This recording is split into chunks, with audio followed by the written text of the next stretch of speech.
Continuando con esta reflexión del capítulo 10 de la Epístola a los Hebreos, hace hoy el autor memoria de uno de los grandes signos que acompañaban el antiguo templo de Jerusalén.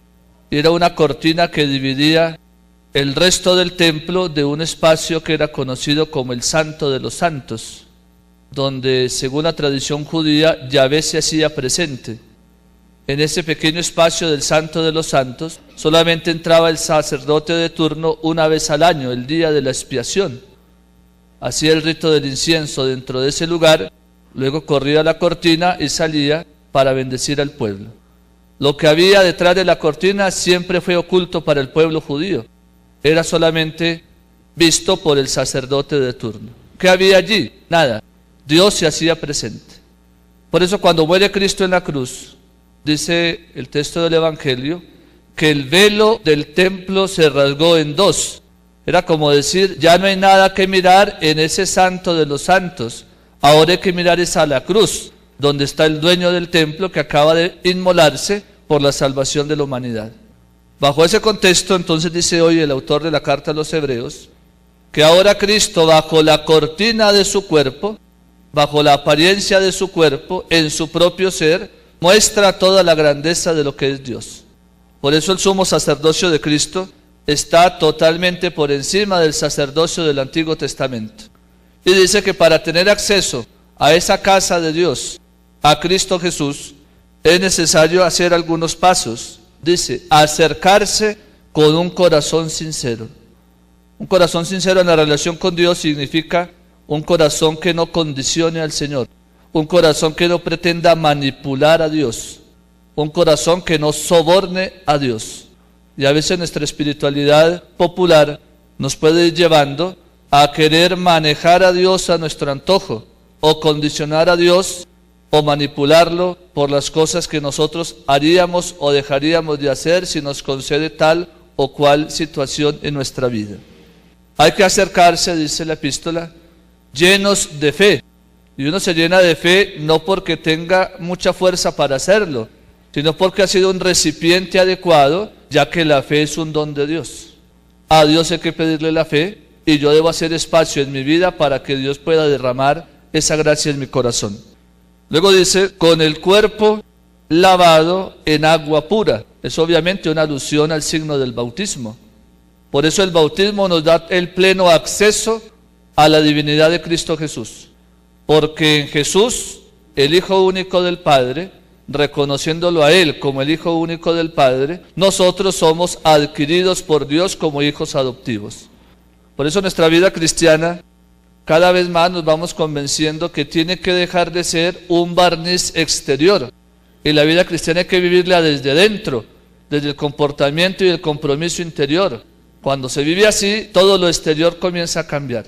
Pero de poco, de nada nos sirven las prácticas exteriores si no hay una conversión interna. Y termina diciéndoles, por favor, no caigan en la trampa de desertar de las asambleas, porque al parecer muchos entraban a las comunidades cristianas, veían, constataban, se aburrían o no se comprometían y se iban.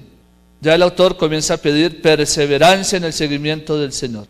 Hoy estamos en un contexto muy parecido, donde hay quienes buscan una religión o una iglesia a su amaño, y cuando en esa religión o en esa iglesia hay exigencias, entonces muchos comienzan a hacer el quite y a buscar otra que se acomode a su gusto. Dios y la iglesia no se puede acomodar al gusto de los fieles, es al contrario. Los fieles se deben adaptar a las exigencias de Dios y a lo que la iglesia les va proponiendo. Eso hace que estemos en unidad. Luego escuchábamos en el texto del Evangelio, en unos pocos versículos, algunas sentencias muy propias del Señor. La primera es, nadie enciende una vela para meterla debajo de un cajón. La luz es para ponerla en un candelero para que alumbre a otros. Por eso nuestra vida cristiana, que es una luz, Cristo mismo nos dijo, ustedes son sal y luz de la tierra. Esa luz es para que alumbre a otros, para iluminar el camino de los demás. Por eso nuestra fe se empobrece cuando la guardamos para nosotros solos. Y nuestra fe se aviva o se acrecienta cuando la ponemos al servicio de los demás. Luego dice, nada hay oculto que no llegue a saberse. El Evangelio de San Marcos maneja un tema que se llama el secreto mesiánico. Muchas veces el Señor hacía un milagro y le decía siempre al beneficiario del milagro: no se lo digas a nadie, guárdeme el secreto, porque no quería ser conocido como el Dios milagrero. Esos milagros iban a tener sentido una vez que Él resucitara, pero a muchos les costaba, y entre más les prohibía, más hablaban de Él.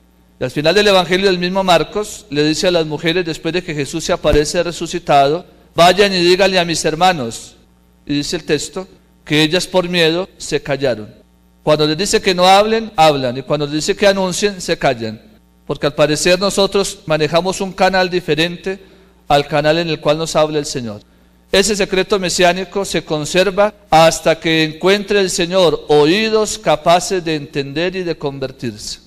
Por eso, antes de anunciar, antes de ir al encuentro del otro, hay que pedirle al Señor que disponga el corazón de la otra persona para que el anuncio que le vamos a hacer sea eficaz. No confiar tanto en nuestro esfuerzo o en nuestra pedagogía o en nuestro gusto porque el otro se convierta. Hay que contar es con el querer de Dios, que el Señor prepare su corazón y de tal manera que cuando llegue el momento oportuno de anunciar, la otra persona acoja con alegría. Y termina con esa famosa sentencia que aparece en los 3 evangelios sinópticos, Mateo, Marcos y Lucas: la medida que usen para medir a los demás, la usarán con ustedes, y aquí agrega Marcos, y con intereses, con creces. El que sea exigente con los demás, eso le va a exigir el Señor. El que sea en misericordia con el otro, porque no le pasa ni una, eso mismo recibirá del Señor. Por eso, después dirá el Señor sus sentencias: sean misericordiosos como el Padre es misericordioso, perdonen y se les perdonará. Pero a veces en nuestra vida espiritual queremos manejar lo que llaman los paisas la ley del embudo, todo para adentro y nada para afuera. Que me acepten, que me perdonen, que me ayuden, que sean misericordiosos, pero cuando se trata de yo dar, lo amarramos todo y no soltamos ni una. La medida que usemos con los demás, esa misma la usará el Señor con nosotros.